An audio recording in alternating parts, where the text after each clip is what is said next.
Alors, moi, je suis Louis Goubin, je suis médecin généraliste, président de la CPTS du Cabardès. Donc bonjour, Stéphanie Vessière, je suis la coordinatrice de la CPTS du Cabardès.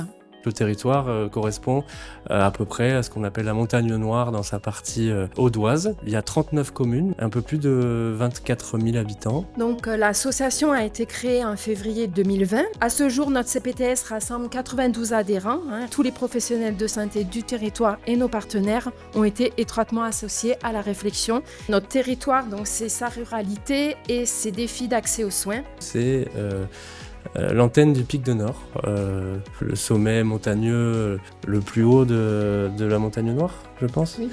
Symbolique assez fort. La CPTS veille sur les professionnels de santé et la population du territoire, un peu comme ce pic qui culmine sur nous. Le projet couvre les 3 dépistages organisés, donc le cancer du sein, le cancer colorectal et le cancer du col de l'utérus.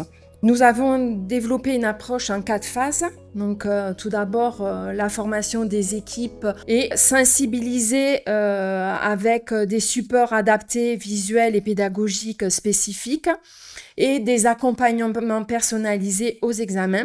Et une évaluation en fait continue de la bonne compréhension. Donc l'originalité de notre démarche réside dans l'adaptation complète du parcours. Nous utilisons des outils comme la BD Santé, des pictogrammes, un accompagnement physique aux examens quand c'est nécessaire. Alors, ce qui a motivé la mise en place de ce projet, c'est notamment les populations en situation de handicap ou un accès bien plus limité, notamment au dépistage des cancers.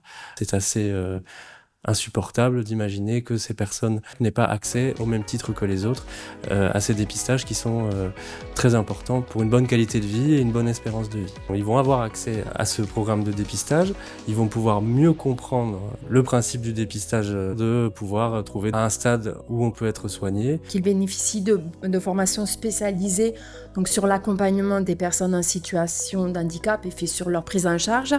Pour les accompagnants aussi, une formation spécialisée sur les dépistages. Donc ça permet de développer de nouvelles compétences et permettre d'avoir des outils adaptés.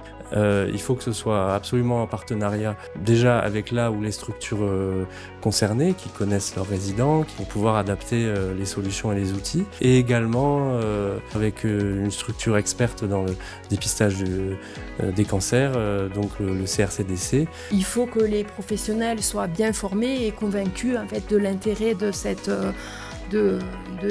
action.